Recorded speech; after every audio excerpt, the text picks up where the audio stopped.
2,2500 वर्ष पूर्व सनातन धर्म के शत्रुओं ने एक बहुत बड़ा षड्यंत्र किया। उस षड्यंत्र ने पूरे सनातन धर्म को हिलाकर रख दिया। अब वो कौन सा षड्यंत्र है? वो षड्यंत्र था, इन 2,2500 वर्षों में बड़े बड़े विद्वान मनीषी धर्माचार्य इस भारतवर्ष में हुए। आश्चर्य है कि वो इस षड्यंत्र को समझ नहीं पाए। इस षड्यंत्रकारी ग्रंथ को शहद के रूप में लोगों के समक्ष परोसा गया, लेकिन उस शहद में विष भी मिला दिया गया, जहर मिला दिया गया। तो लोगों को वो विष तो समझ में नहीं आया, उस विष को शहद समझ के ही उसका सेवन कर लिया लोगों ने। मित्रों नमस्कार, हमारा नाम है हर्ष तिवारी और स्वागत के साथ यह निवेदन करते हैं कि कृपया इस चैनल को सब्सक्राइब करें, वीडियोस को शेयर करें। और आज की चर्चा का विषय जो हमने लिया है वो एक ऐसा षड्यंत्रकारी ग्रंथ है जिसके माध्यम से हमारे पवित्र ग्रंथ रामायण में, वाल्मीकि रामायण में जहरीली मिलावटों को किया गया। मित्रों, भारत में सदैव से श्री राम और माता सीता का चरित्र अनुकरणीय आदर्श रहा है। श्री राम की कथाओं से यह चरित्र जन जन तक पहुंचाया गया और जिस कथा के माध्यम से यह चरित्र पहुंचाया गया जन जन तक, उस कथा का जो मूल स्रोत है वो है श्रीमद् वाल्मीकि रामायण, जो महर्षि वाल्मीकि द्वारा लिखी गई। हजारों वर्ष की यात्रा कर भगवान श्री राम और माता सीता का यह उज्जवल निर्मल चरित्र महाभारत काल तक भी बिना किसी मिलावट के जन जन तक सतत रूप से पहुंचाया गया और इन आदर्शों का जन सामान्य अनुकरण करता रहा। और ऐसा लगता है कि महाभारत काल के समाप्त होने के लगभग 3000 वर्षों के बाद भी राम का यह चरित्र निर्मल ही रहा। लेकिन उसके बाद और लगभग आज के समय से हिसाब यदि लगाएं तो आज के हिसाब से लगभग 2,2500 वर्ष पूर्व कुछ ऐसी नवीन मान्यताएं भारत में प्रकट हुई जो सनातन धर्म के विरोध में बात करती थी। अब धीरे धीरे उन नवीन मान्यताओं ने समाज में अपनी जगह बनाने का प्रयास किया। अब वे नवीन मान्यताएं थी और सनातन धर्म के आदर्शों के लगभग विपरीत जैसी थी। तो उन मान्यताओं के जो विद्वान थे उनके समक्ष उनकी नवीन मान्यताओं के प्रचार प्रसार के लिए सबसे बड़ा रोड़ा भगवान श्री राम और माता सीता का चरित्र था। जब तक राम और सीता का निर्मल चरित्र जन सामान्य में था तब तक उनकी नवीन मान्यताओं को ये समाज पोषण नहीं दे सकता था। इसलिए राम और सीता के चरित्र को दाग लगाने के लिए, उनकी कीर्ति को मलिन करने के लिए अनेक प्रयास किए गए और इस समस्या का सबसे बड़ा निराकरण करने के लिए उन्होंने एक नवीन ग्रंथ की रचना की जिसे रामायण के रूप में ही प्रस्तुत किया गया। और ऐसा एक असत्य कथन किया गया कि ये जो रामायण है जो स्वयं वाल्मीकि द्वारा ही लिखी गई है। इस ग्रंथ की बनावट ऐसी रखी गई कि इसमें लोगों को लगे कि इसमें तो भगवान श्री राम और माता सीता के यश का गायन हो रहा है, उन्हीं के यश का वर्णन हो रहा है। इसमें अनेक ग्रंथों से भगवान श्री राम के विषय में जो सर्वोत्कृष्ट स्तुतियां थी उनका समावेश इस ग्रंथ में किया गया। अनेक सुंदर कथाएं निर्मित की गईं जो पूर्ण असत्य थी, लेकिन उनको इतने सुंदर ढंग से प्रस्तुत किया गया कि वो असत्य होने के बाद भी वो सत्य सी लगने लगी। जितने भी झूठ भगवान की कीर्ति को मलिन करने के लिए लिखे जा सकते थे लिख दिए गए, लेकिन उनका प्रस्तुतिकरण इतना बढ़िया था कि एक तरफ तो भगवान के यश का वर्णन हो रहा है कि भगवान की कीर्ति ऐसी है, वे सर्वेश्वर हैं, परमात्मा हैं, ईश्वर हैं, जगदीश्वर हैं, राम नाम जो है सर्वश्रेष्ठ है। इस प्रकार की सारी बातें की गई हैं। इन बातों के करते करते अचानक कुछ ऐसी छोटी सी कथा उसमें प्रविष्ट कर दी गई जो भगवान के चरित्र के लिए कुछ उचित सी जाननी पड़ती थी। उसमें भगवान का जो हिमालय के समान विराट चरित्र था उसमें कुछ कमी आती थी। इस ग्रंथ में जो रामायण की मौलिक कथा है उसको बहुत थोड़े से रूप में प्रस्तुत किया गया और जो अन्य असत्य कथाएं जो निर्मित की गई थी उनको एक बड़े भाग में प्रस्तुत किया गया। एक सामान्य मनुष्य में जितने भी अवगुण हो सकते हैं उन सभी अवगुणों का आरोप इस ग्रंथ के माध्यम से भगवान श्री राम के ऊपर लगा दिया गया और माता सीता के चरित्र पर भी अनेक प्रश्न चिन्ह खड़े कर दिए गए। कुछ श्लोकों में इनडायरेक्टली माता सीता के ऊपर जो आरोप लगाए गए, एक महिला को जो सबसे अपमानजनक शब्द इस संसार में कहे जा सकते हैं, उन श्लोकों में उन शब्दों का प्रयोग किया गया है और वे इनडायरेक्टली माता सीता के लिए ही प्रयुक्त किए गए हैं। उस ग्रंथ की जानबूझकर बनावट ऐसी रखी गई है कि उसको समझ पाना बड़ा कठिन है कि ये कोई राम की यश कथा नहीं है, भगवान श्री राम के निर्मल चरित्र का वर्णन नहीं हो रहा है, बल्कि इसमें तो बहुत बड़ा षड्यंत्र उनकी छवि को धूमिल करने के लिए किया गया है। अब यहाँ मुख्य मुद्दा ये नहीं है कि सनातन के क्षत्रियों ने एक ग्रंथ लिख दिया और उसमें भगवान के निर्मल चरित्र पर बहुत दाग लगाने के प्रयास किए गए। ऐसे प्रयास तो हमेशा से हुए हैं। अनेक नास्तिकों ने भगवान श्री राम को न जाने क्या क्या कहा है, भगवान श्री कृष्ण के विषय में न जाने कैसे कैसे शब्दों का प्रयोग किया है। लेकिन ये ग्रंथ जो है, इसको ग्रंथ कहा ही नहीं जाना चाहिए। ये जो पुस्तक है या ग्रंथ कहा जाए तो शत्रु ग्रंथ कहा जाना चाहिए इसको, कि ये जो शत्रु ग्रंथ है इसको 2,2500 साल पहले रचा गया। इन 2,2500 वर्षों में बड़े बड़े विद्वान मनीषी धर्माचार्य इस भारतवर्ष में हुए। आश्चर्य है कि वो इस षड्यंत्र को समझ नहीं पाए। इस षड्यंत्रकारी ग्रंथ को शहद के रूप में लोगों के समक्ष परोसा गया, लेकिन उस शहद में विष भी मिला दिया गया, जहर मिला दिया गया। तो लोगों को वो विष तो समझ में नहीं आया, उस विष को शहद समझ के ही उसका सेवन कर लिया लोगों ने।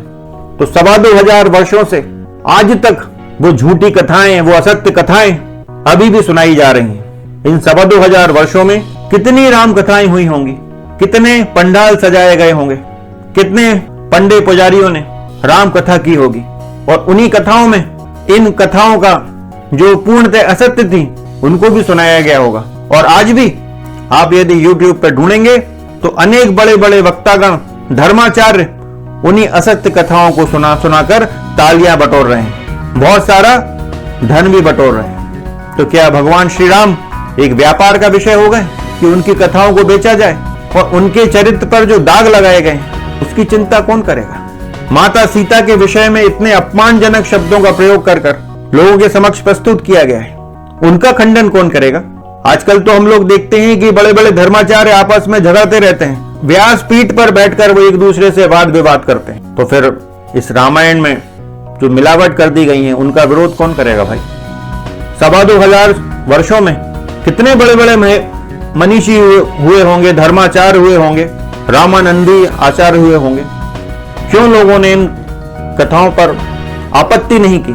क्यों इस ग्रंथ को लोगों ने लोगों के समक्ष ये नहीं बताया कि ये झूठा ग्रंथ है, ये ग्रंथ नहीं है, एक झूठी किताब है, ये शत्रु ग्रंथ है, ये शत्रुओं की साजिश है हमारे सनातन धर्म के विरुद्ध?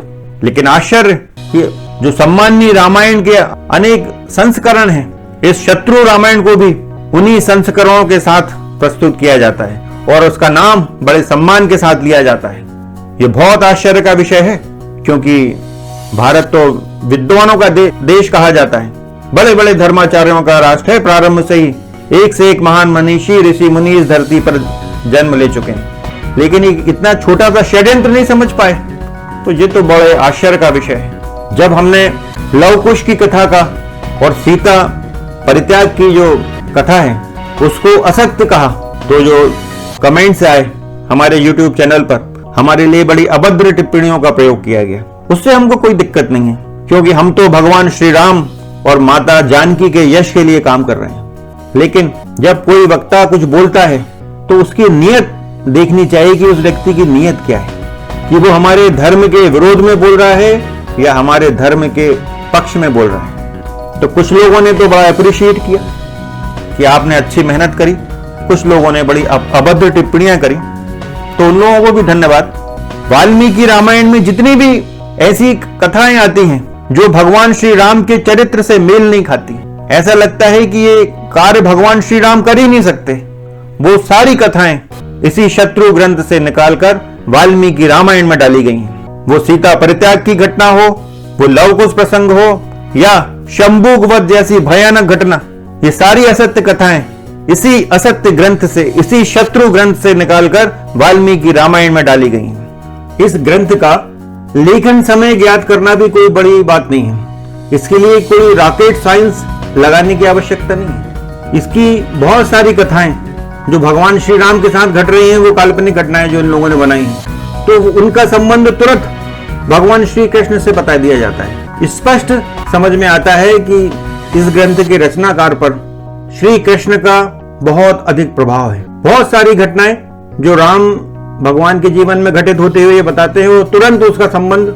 भगवान श्री कृष्ण से दिखाते हैं। और इतना ही नहीं, इसमें भगवान बुद्ध के विषय में भी चर्चा की गई, जिससे समझ में आ जाता है कि ये जो ग्रंथ है, इसकी रचना भगवान बुद्ध के प्राकट्य के बाद की है। इस ग्रंथ का जन सामान्य में जो प्रचार किया गया है, वो बहुत अधिक बुद्धिमत्तापूर्ण ढंग से किया गया है। आप लोगों को शायद पता हो कि एक पिक्चर आई थी, जय संतोषी माँ।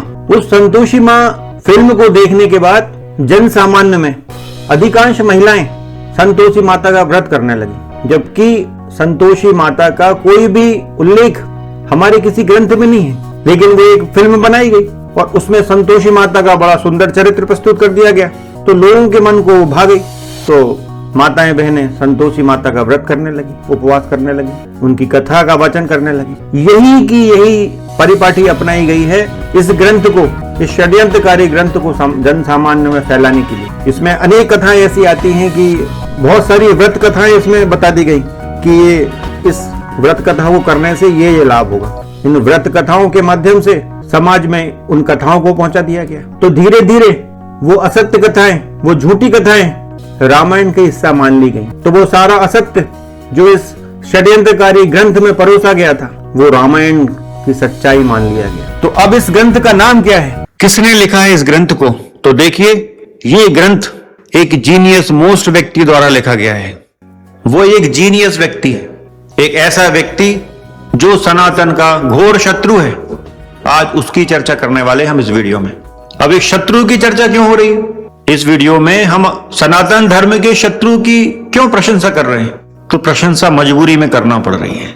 आज से 2,2500 वर्ष पूर्व एक ऐसा जीनियस व्यक्ति हुआ जिसने ऐसा काम कर दिया कि जिसका तोड़ आज तक भी भारतीय लोग निकाल नहीं पाए। 2,2500 वर्ष पूर्व उसने जो एक षड्यंत्र किया, उसकी काट भारत के बड़े बड़े विद्वान मनीषी आज तक नहीं कर पाए।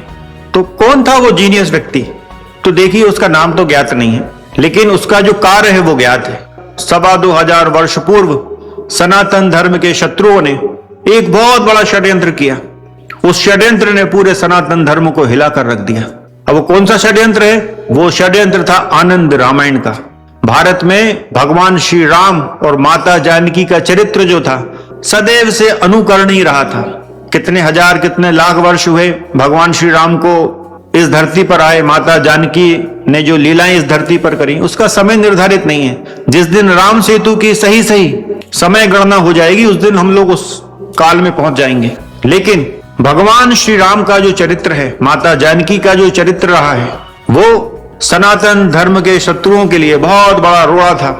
सनातन धर्म के शत्रुओं के मार्ग में एक बहुत बड़ी बाधा था। उस बाधा को दूर करने के लिए और अपनी मान्यताओं का प्रचार करने के लिए एक षड्यंत्रकारी ग्रंथ लिखा गया, जिसका नाम है आनंद रामायण, जिसमें भगवान के ऊपर बहुत सारे ऐसे गंदे आरोप लगा दिए गए कि उनकी छवि बहुत धूमिल करने का प्रयास किया गया। और वे लोग सनातन धर्म के शत्रु बहुत हद तक सफल भी हुए, उस जमाने में भी हुए और आज भी हो रहे हैं। आनंद रामायण के माध्यम से श्रीमद् वाल्मीकि रामायण में नकली कथाएं घुसा दी गई। वो भगवान श्री राम के मांसाहार के प्रसंग हो या माता जानकी का भगवान श्री राम द्वारा परित्याग दिखाया जाना हो, लव कुश की कथा हो जो पूर्णतः झूठी है, लेकिन वो वाल्मीकि रामायण में प्रविष्ट करा दी गई। तो ये सारा षड्यंत्र आनंद रामायण का है।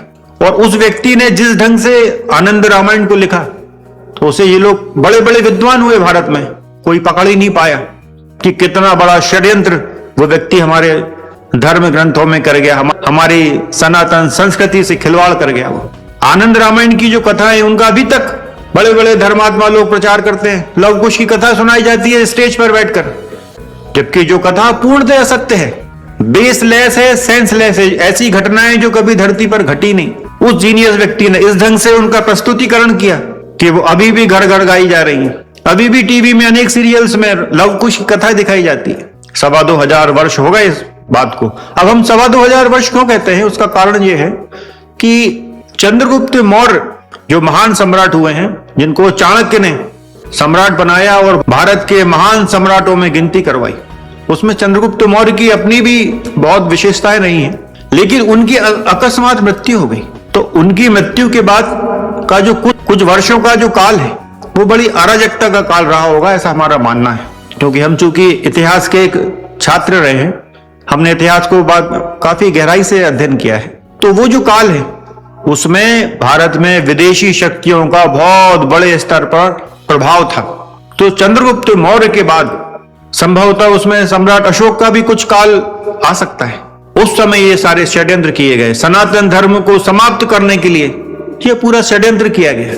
अब हम ये 2,25,000 वर्ष पूर्व ही क्यों कहते हैं? हमारे सारे वीडियो में हमने यही कहा है कि 2,25,000 वर्ष पूर्व ये षड्यंत्र हुआ। हम इस आधार पर कहते हैं कि कालिदास ने रघुवंशम महाकाव्य की रचना की है, और उस रघुवंशम महाकाव्य में वे भगवान श्री राम के पहले के जितने भी राजा महाराजा हुए हैं उनका वर्णन करते हैं। उस रघुवंशम में सीता परित्याग की घटना का भी जिक्र है, उसमें लवकुश का भी प्रसंग आता है।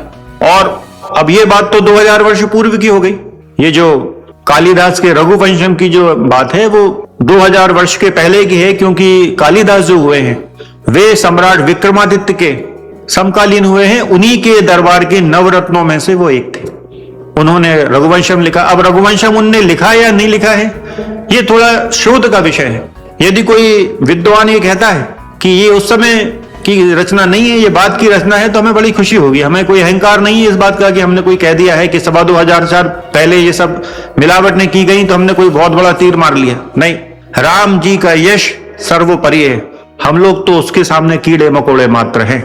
माता जानकी का जो यश है, उसमें कहीं से यदि किसी भी कार्य से वृद्धि होती है, किसी भी कार्य से वृद्धि होती है, तो वो हमारे लिए भी यश का विषय होगा, हम सनातनियों के लिए। तो यदि कोई आके ये कह देता है, सिद्ध कर देता है कि ये नकली फर्जी है, कालिदास ने नहीं लिखा रघुवंशम, तो बड़ी प्रसन्नता होगी। लेकिन एक ग्रंथ और है जो काफी प्राचीन माना जाता है, जैसे 1200-1300 वर्ष शायद हो गए होंगे। भवभूति ने उत्तर रामचरित्र लिखा है। उत्तर रामचरित्र में भी आनंद रामायण की इन षड्यंत्रकारी कथाओं को सम्मिलित किया गया है। उसमें शंभु वध भी आ जाता है, एक ऐसी घटना जो कभी धरती पर घटी नहीं। भगवान श्री राम द्वारा एक शूद्र की हत्या दिखा दी गई।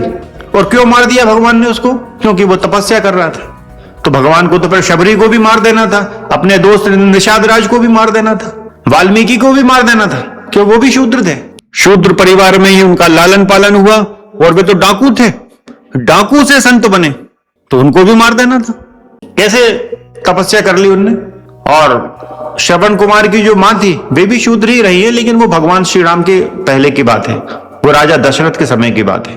तो ये सब जो विवादास्पद बातें हैं, ये उसी जीनियस व्यक्ति की बनाई हुई बातें हैं, सारी काल्पनिक बातें हैं, झूठ बातें हैं। तो पहले तो उसने एक धार्मिक षड्यंत्र किया। इस षड्यंत्र के माध्यम से उसने भगवान राम और सीता जी के चरित्र को मलिन करने का प्रयास किया, जिसमें वो सफल भी हुआ। लेकिन एक कार्य उसने बहुत भयानक किया, उसने एक दूसरा षड्यंत्र राजनीतिक किया। अभी तक उसने देखा कि जो सनातन समाज है वो अपनी वर्ण आश्रम व्यवस्था के अनुरूप ही कार्य करता है। उसने एक भयानक षड्यंत्र खेलकर सामाजिक ताने बाने को नष्ट करने का प्रयास किया। उसने समाज को जातियों में तोड़ने का, उनमें आपस में नफरत के बीज बोने का कार्य किया। और उसने इस कार्य को करने के लिए शंभु वध जैसी भयानक घटना को, एक काल्पनिक घटना को आनंद रामायण के माध्यम से लिखा, जिसमें ये उसने को सम्मिलित किया कि कैसे भगवान श्री राम ने एक शूद्र तपस्वी की हत्या कर दी, केवल इस कारण कि वो शूद्र है और तपस्या कर रहा है। और समाज को तोड़ने के लिए उसका किया गया ये कार्य आज तक भी सनातन विरोधियों द्वारा बार बार दोहराया जाता है कि देखो तुम्हारे भगवान ने ऐसा किया, शूद्र का अपमान किया, शूद्र की हत्या की, उसका ये षड्यंत्र भी सफल हुआ, तभी तो उसे हमने जीनियस कहा। तो ये सारे षड्यंत्र इन ग्रंथों में सम्मिलित किए गए हैं, वो कालिदास का रघुवंशम हो या भवभूति का उत्तर रामचरित हो। इस कारण हमको कहना पड़ता है कि ये सब जो मिलावटें हैं ये 2,25,000 वर्ष पूर्व हुई। अब भवभूति का जो काल है, कुछ लोग 8वीं शताब्दी का मानते हैं, कुछ लोग 9वीं शताब्दी का मानते हैं। तो जो भी हो, आज से 1200-1300 वर्ष पूर्व की घटना तो है। और हमारे समय से 500 वर्ष पूर्व गोस्वामी तुलसीदास जी ने जो रामचरितमानस महाग्रंथ लिखा है, उसमें भी वो धोबी की चर्चा कर रहे हैं कि जिसने माता सीता के विषय में ऐसा ऐसा कहा। तो ये यदि तुलसीदास जी ये लिख रहे हैं, इसका मतलब ये है कि ये बातें अंग्रेजों द्वारा हमारे धर्म ग्रंथों में नहीं मिलाई गई, ये बातें प्राचीन है। इसी कारण हम कहते हैं कि ये जो मिलावट जो है, ये हमारे धर्म ग्रंथों में ये षड्यंत्रकारी जो मिलावट की गई है, ये 2,2500 वर्ष पूर्व की गई है। अब उस व्यक्ति का जिसने ये मिलावट करवाई है, हो सकता नाम एडवर्ड हो, क्योंकि हमने एक वीडियो में कहा है कि आनंद रामायण के पहले अध्याय में दूसरे पेज पर एडवर्ड नाम के एक राजा का वर्णन है, जिसको दशरथ जी से संबंधित बताया है। ये दशरथ वो नहीं है जो भगवान श्री राम के पिता है, ये दशरथ जी दूसरे, तो उनसे संबंधित दिखाया गया है। तो ये हो सकता है कि एडवर्ड नाम के किसी व्यक्ति ने, जो कोई विदेशी रहा हो, किसी भारतीय विद्वान से, जो जीनियस टाइप का व्यक्ति रहा हो, उस विद्वान से इस आनंद रामायण को लिखवाया हो, जो रामायण की मूल कथा भी जानता हो और उसमें कुछ छेड़छाड़ करना भी चाहता हो या कर सकता हो। तो एडवर्ड शब्द जो है, ये हमारी भाषा का शब्द नहीं है, संस्कृत का शब्द नहीं है, ये किसी विदेशी भाषा का शब्द है। ये लैटिन हो सकती है, कोई ग्रीक भाषा हो सकती है, क्योंकि चंद्रगुप्त मौर्य के समय में, उसके काल में बहुत सारी विदेशी शक्तियां हमारे भारत में विद्यमान थी। चंद्रगुप्त मौर्य ने सेल्यूकस को पराजित किया था, उसकी छोटी बहन हेलेना से विवाह किया था, सभी लोग जानते हैं। और चंद्रगुप्त मौर्य की मृत्यु हो गई थी। हेलेना का बहुत बड़ा वर्चस्व उस समय हो सकता है, क्योंकि वो मौर्य साम्राज्य की पटरानी थी। एक रानी तो पहले ही मृत्यु को प्राप्त हो गई थी चंद्रगुप्त मौर्य की, जो बिंदुसार की मां थी, जिन्होंने त्रुटिवश जहर पी लिया था। तो फिर चाणक्य ने उनकी गर्दन काट दी थी, ताकि उनके उत्तराधिकारी को सकुशल बचाया जा सके, क्योंकि उनकी मृत्यु तो निश्चित थी। तो प्रयास किया गया कि उनका बच्चा कम से कम बच जाए, तो उन्हें बचा लिया गया। बिंदुसार वही बच्चे हैं चंद्रगुप्त मौर्य के, लेकिन विष का एक छोटा सा कण चला गया था उनके शरीर में, इसलिए उनका नाम भी बिंदुसार रखा गया। तो ये जो समय था चंद्रगुप्त मौर्य की मृत्यु के बाद, ये बड़ा षड्यंत्रों का समय रहा होगा, ऐसा हमारा सोचना है। उसी समय उस जीनियस ने एक ऐसी झूठी कथा लिख दी, एक ऐसा ग्रंथ लिख दिया जिसका तोड़ अभी तक हमारे धर्माचार्य नहीं निकाल पाए। उसी की झूठी कहानियों को अभी तक गाए जा रहे हैं। और ये जो सारी कथाएं उसने फैलाई कैसे? उसने उस आनंद रामायण में ही लिख दिया है कि इस कथा का जो प्रचार करेगा, इस व्रत को जो करेगा, उसको ये लाभ होगा, इसकी जो प्रतियां बंटवाएगा उसको ये लाभ होगा। मतलब उस व्यक्ति ने इस ढंग से इस ग्रंथ को लिखा और उसका प्रचार इस प्रकार से किया कि वो घर घर तक उन झूठी कथाओं को उसने पहुंचा दिया। अब आप चिल्लाते रहो कि लव कुश नहीं हुए, झूठी कथा है, लेकिन लोग नहीं मानेंगे, क्योंकि उन्होंने इतने साल से, बचपन से पैदा होते से लव कुश की कथा सुनी है, तो वो कैसे मानेंगे? फिर रामानंद सागर जी ने भी बना दी उत्तर रामायण, उसमें उन्होंने लव कुश का जो झूठा प्रसंग था, पूर्णतः असत्य प्रसंग, उसको बड़ी सुंदरता से दिखा दिया। तो फिर अमर कर दी उनने वो सब बातों को। उन्होंने स्वयं ने स्वीकार किया है, रामानंद सागर जी ने एक टीवी इंटरव्यू में, कि वे नहीं मानते इस बात को कि भगवान श्री राम माता जानकी का कभी परित्याग कर सकते हैं, लेकिन चूंकि सरकार का उनके ऊपर दबाव था तो उनको ये बनाना पड़ा उत्तर रामायण। तो उन्हें दिखाई, फिर अब उनने भले ही मजबूरी में दिखाई हो इस कथा को, लव कुश की कथा को, उत्तर रामायण को, लेकिन वो जन जन में फिर से पहुंच गई। तो हम जैसे लोग कितने ही प्रयास कर लें, चिल्लाते रहें कि भैया लव कुश की कथा झूठी है, असत्य है, बिल्कुल फेक है, लेकिन लोग मानने को तैयार नहीं है। अब जो भगवान के मांसाहार के प्रसंग प्रविष्ट करा दिए वाल्मीकि रामायण में आनंद रामायण के षड्यंत्रकारों ने, तो हम कहते हैं कि उस जमाने में भगवान श्री राम मांसाहार का सेवन कर ही नहीं सकते थे, क्योंकि वे स्वयं कह रहे हैं कि हम लोग तो कंदमूल फल खाते हैं। भगवान की कही हुई बातों को भी जो लोग झूठा सिद्ध करते हैं कि अरे उस समय तो खेती होती नहीं थी, तो सब लोग मांस खाते थे, तो भगवान भी खाते थे। इस प्रकार के मूर्खतापूर्ण तर्क देते हैं लोग, लेकिन उस सत्य को स्वीकार नहीं करते। तो उस व्यक्ति का जो कार्य है, इस कारण हमने कहा कि हमको मजबूरन उस जीनियस व्यक्ति की प्रशंसा आज करना पड़ रही है।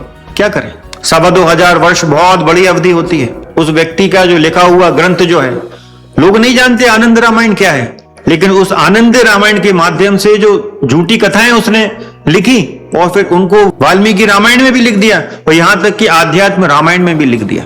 और भी हमारे सनातन धर्म के ऐसे महत्वपूर्ण ग्रंथ हैं, जैसे अग्नि पुराण हुआ, गरुड़ पुराण हुआ, इसमें भी इस आनंद रामायण की ये मिलावटी कथाएं आती हैं। यहां तक कि स्कंद पुराण में भी इन कथाओं को सम्मिलित करा दिया गया है, तो फिर वाल्मीकि रामायण को कैसे छोड़ा जाता, जो बड़ा दुर्भाग्यपूर्ण है।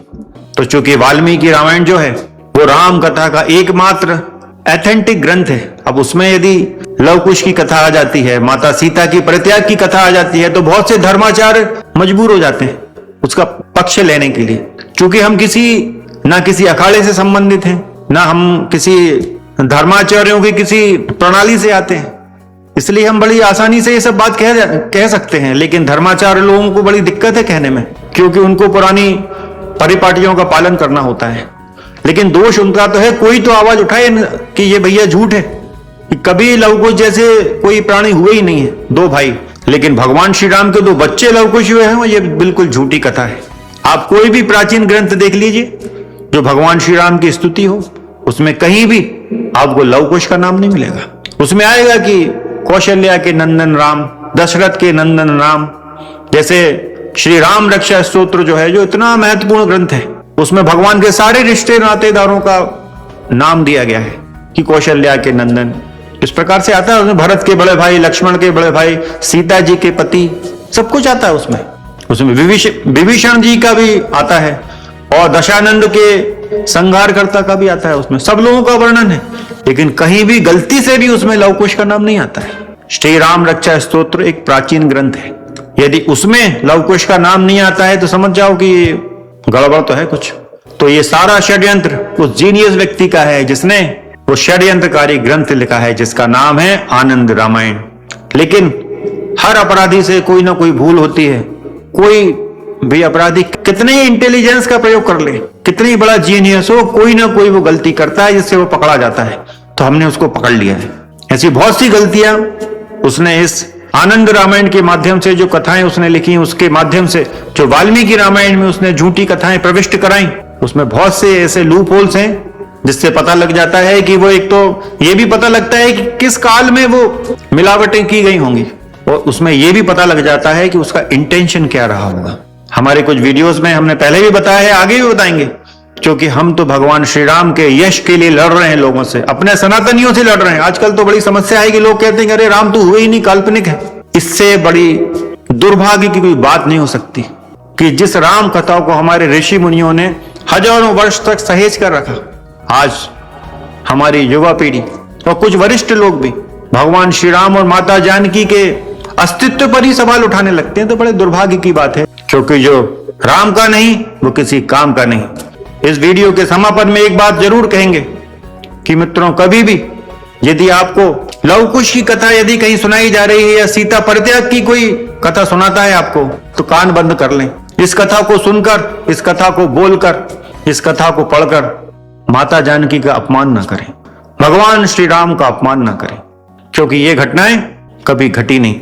हमारा इतने वर्ष का अनुभव है, और हमको ये राम भक्ति जो है ऐसे ही नहीं मिली है। 30 वर्षों की साधनाएं हैं हमारी। दया आ गई शायद श्री हनुमान जी को, माता जानकी को, कि उन्होंने अपना कृपा का हाथ हमारे सिर पर रख दिया, तो इतना सब हम बोल पा रहे हैं। नहीं तो किसमें सामर्थ्य है? किसी में नहीं है। भगवान श्री राम की कृपा के बिना कोई उनकी कथा गा ही नहीं सकता, कोई उनका नाम ले ही नहीं सकता। बिना बजरंग बली की कृपा के ये सब संभव नहीं है। उन्हीं की कृपा से हमने रामायण का गहन अध्ययन किया है, जिसके आधार पर हम ये सब बात कह पा रहे हैं। तो भले ही वो कितना जीनियस हो, उसके षड्यंत्र को अब समाप्त करने का समय आ गया है। अब समय आ गया है कि जितनी भी झूठी कथाएं हम लोगों की परम पवित्र वाल्मीकि रामायण में जितनी भी मिलावटें की गई हैं, उन सबको उखाड़ फेंकने का समय आ गया है। वो लव कुश के प्रसंग हो, माता सीता के परित्याग के प्रसंग हो, भगवान के मांसाहार के प्रसंग हो, या जो अश्लील चित्रण जो कुछ किया गया है भगवान श्री राम और माता जानकी के विषय में, उसको उखाड़ फेंकने का समय आ गया है। शंभुक वध जैसी जो भयानक घटना जोड़ दी गई है वाल्मीकि रामायण में, उसको उखाड़ फेंकने का समय आ गया है। पूरा का पूरा उत्तरकांड नकली है, फर्जी है, मिलावटी है। हमने अनेक वीडियो में यह सिद्ध किया है, और हमने अपना दिमाग नहीं लगाया है। रामायण ही जो कह रही है, श्रीमद् वाल्मीकि रामायण के आधार पर ही हमने सिद्ध किया है। तो आप उन वीडियोस को भी देखें। तो मित्रों, इस विषय में आज इतना ही। फिर किसी अन्य विषय पर किसी अन्य वीडियो में चर्चा करेंगे। जय सिया राम, जय जय श्री सीताराम। राम राम राम राम।